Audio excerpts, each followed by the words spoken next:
பத்திரத்துலேயும் 3 send இருக்குது, எஃப்எம்பிலையும் 3 send இருக்குது. ஆனால் பட்டா ஒரு இயர்ஸுக்கு தான் கொடுத்துருக்குறாங்க. சர்வேயர்கிட்ட கேட்டால் ரவுண்ட் ஆஃப் பண்ணி போட்டிருப்பாங்கன்னு சொல்கிறாங்க. இது சரிதானா? சரியாக தெரிஞ்சவங்க கமெண்ட் பண்ணுங்கள். எனக்கு தெரிஞ்சது நான் சொல்கிறேன். இப்போ பட்டாவில் வந்து மெட்ரிக் அளவில் கொடுத்துருப்பாங்கன்னு தெரியும். Hectare, ares, square metre. ஒரு ஏர்ஸுங்கிறது 0.01.00 ஹெக்டேர் அல்லது 100 ஸ்கொயர் மீட்டர். இப்போ ஒரு சென்ட்டுங்கிறது 435.6 சதுர அடிகள்.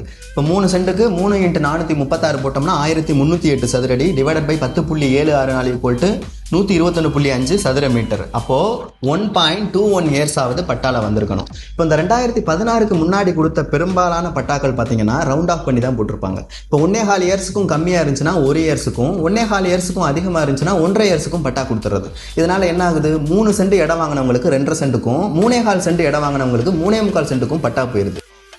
சரி, பத்திரம் தானே பேசும் அப்படின்னாலும் இந்த 2016க்கு முன்னாடி இந்த அன்அப்ரூவ்டா லே அவுட் போட்டு பிளாட் போட்டிருப்பாங்கல்ல, அதில் பத்திரத்தில் பார்த்தீங்கன்னா 20 அடி பாதைன்னு இருக்கும். ஆனால் அளந்து பார்த்தா 18 அடி தான் இருக்கும்.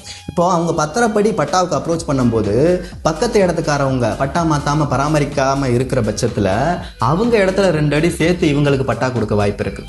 சரி, இவங்க இடத்துல வந்து எஃப்எம்பி கரெக்ஷன்னா சர்வேயர்கிட்ட போகலாம். பட்டால ஏரியா கரெக்ஷனுங்கிறதுனால தாலுகா ஆஃபீஸ்லேயோ இல்லை ஆர்டிஓ ஆஃபீஸ்லேயோ மனு கொடுத்து சரி பண்ணிக்கலாம். அங்கேயும் அலக்கழிச்சாங்கன்னா ஹைகோர்ட்டில் ஒரு ரிட்டை போட்டு ஒரு ஆர்டர் காப்பி வாங்கி கொடுத்தீங்கன்னா கண்டிப்பாக சரியாயிடும். அப்புறம் இந்த மாதிரி கமெண்ட்ஸ்லாம் நீங்கள் சாட் ஜிபிடி இல்லை ஜெமினிட்ட கூட கேட்கலாம்.